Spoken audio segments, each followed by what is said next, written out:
Hello everyone, welcome to this channel. Do you want to be more productive, achieve more results in a short period of time, be more relaxed, have fun in the process? Then keep watching.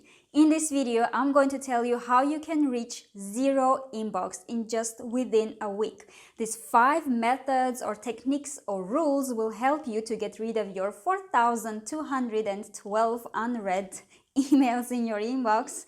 More or less you have that many, right? So I'm gonna tell you exactly how you can do it. And why I decided to record this video for you, because I thought it's easy because my email is actually limited to 5-10 emails in the inbox. But the other day I was talking to my friend and she saw my email. We were sitting in a cafe and she said, "Oh my God, where are your emails?" And I said, "What do you mean?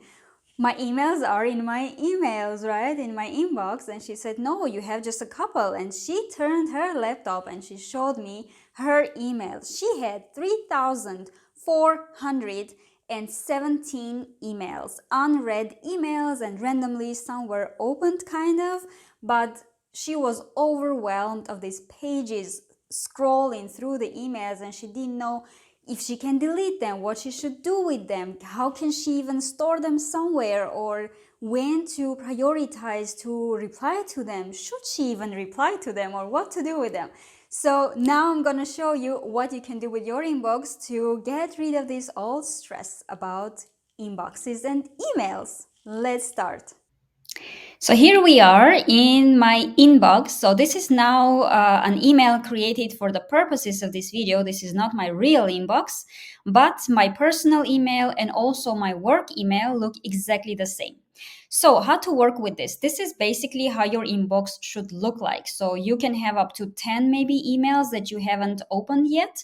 And this is my tip number 1, because you don't need to react or open an email immediately when it jumps in your inbox.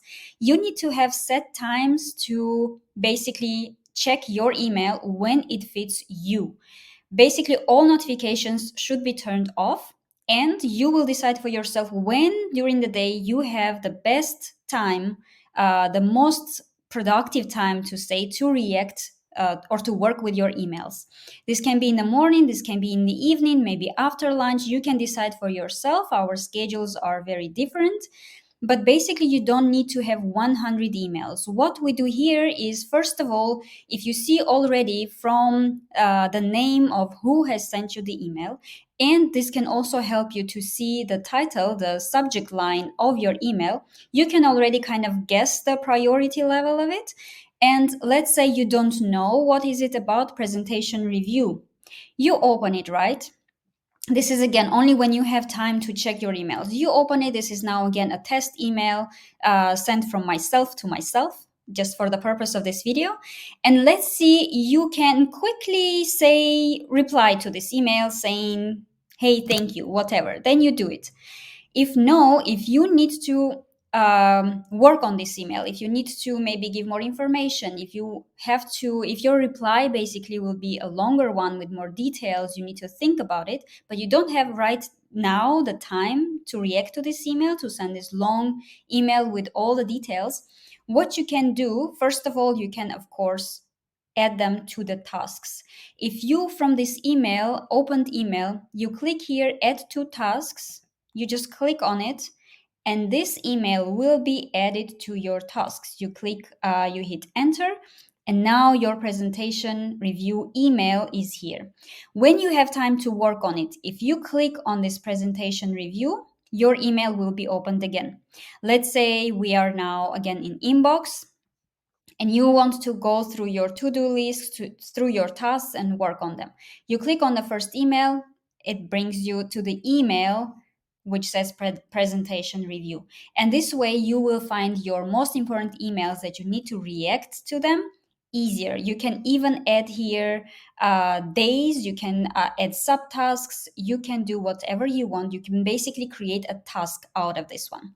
Next tip will be, of course, to use some labels and also to create some folders. So folders and labels are more or less connected, I would say. For example, if we would like to move this email to a folder which will contain all our presentations, right? We can create a presentation folder or presentations, let's say, and we move this email to a presentations folder.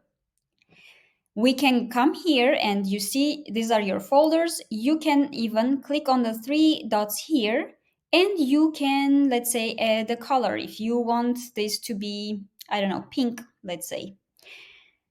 Then, if you would like to label, so not to move this email to the folder, but to label it, but it will still stay in inbox. You check this email and then you click on labels, and from here you choose presentations. Then having 200, 100 emails or whatsoever, just having looking at your emails, you will see all their labels and you will see, okay, this is a presentation, this is another, I don't know, invoice, report, whatever it is. But basically your emails, your inbox will have several labels.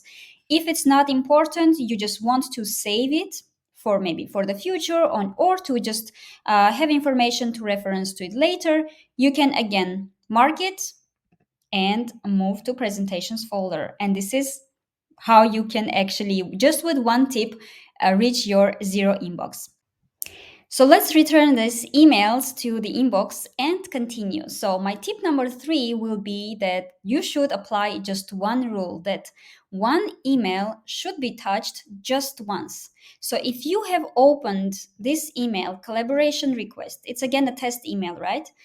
You cannot open it, read it, close it, and then forget about it. And then next day you don't remember where it was. You open again, but again you don't have time to react to it, to reply to it, and then you close it again, move to the next email.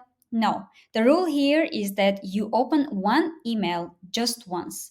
You skim through it, you scan it, and then you already know if you need more time to work on it, if you have time right now to reply to it. Do you need to move it to the folder? Do you need to reply? Do you need to maybe even delete or archive, whatever? But you work with your email with this rule that you touch one email once.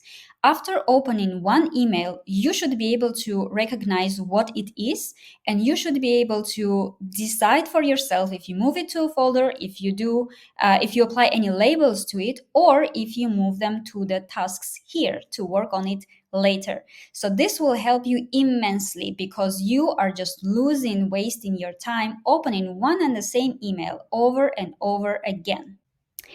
And you can also use some other labels that will help you with sorting your emails or which will give you some, hints what you need to do with them. So for example, if you see here, you have some stars which are empty now. They are gray stars next to your emails.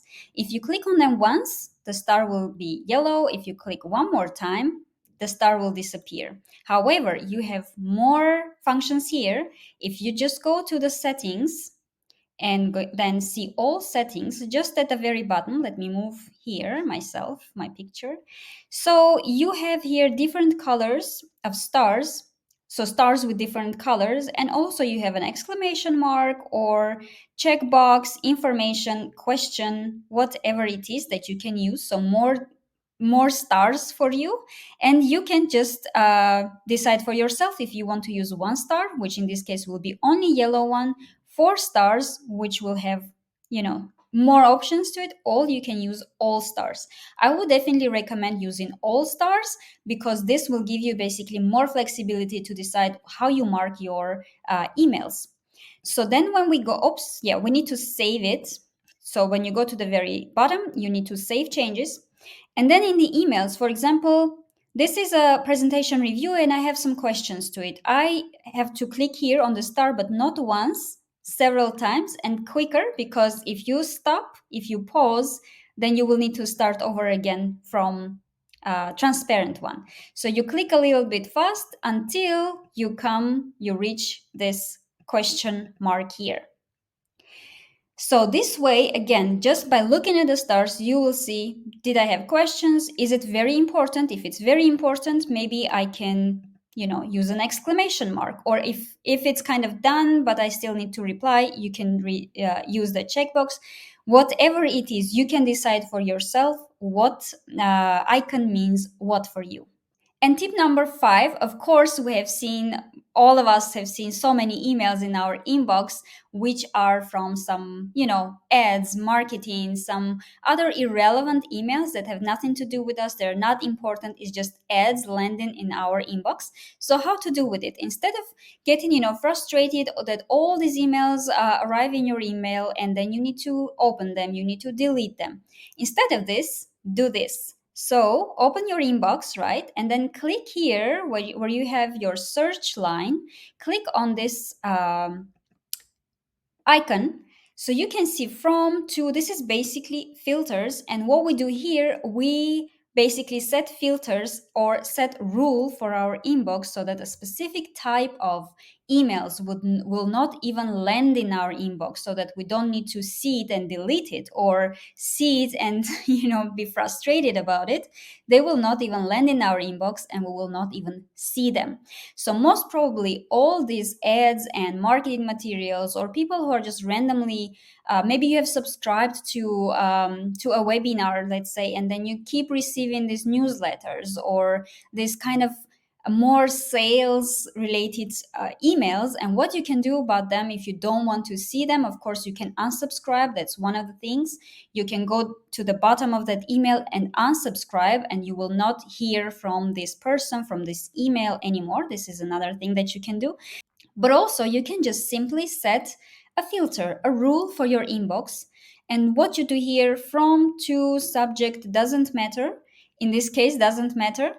But we say has the words, and then you do unsubscribe. You write unsubscribe. And why we write unsubscribe here? Because all these marketing emails, all these ads and everything, newsletters, everything that we don't want to see anymore, normally at the very bottom of their emails, they have a sentence that says, if you don't want to receive such emails in the future, please click unsubscribe, which we do, right? But setting this filter, you don't even need to go down and unsubscribe. So you write unsubscribe here, and this will filter all emails that have unsubscribe word in that email. So we have unsubscribe here, and now we click on create filter. This is not the end yet. And here you have to check this box here, skip the inbox. And this way, whenever you will receive the marketing email, any such email that is just a newsletter, annoying these sales emails that are constantly landing in your inbox and annoying, they will never land in your inbox anymore. So you create a filter, you will never see such emails anymore. If you are really subscribed to a newsletter that you really want to receive these emails, I don't know, once per week, per month, whatever, you can add these emails to your contact list, and then in this case they will still land in your inbox. But other than that, if you don't want to receive emails that are annoying, this is how to get rid of them in a more efficient way. And if something in this video was useful for you, if you're gonna use any of these tips, please let me know in the comments. Of course, subscribe, share the video with your friends and colleagues, and say hi to me on LinkedIn. See you in the next one.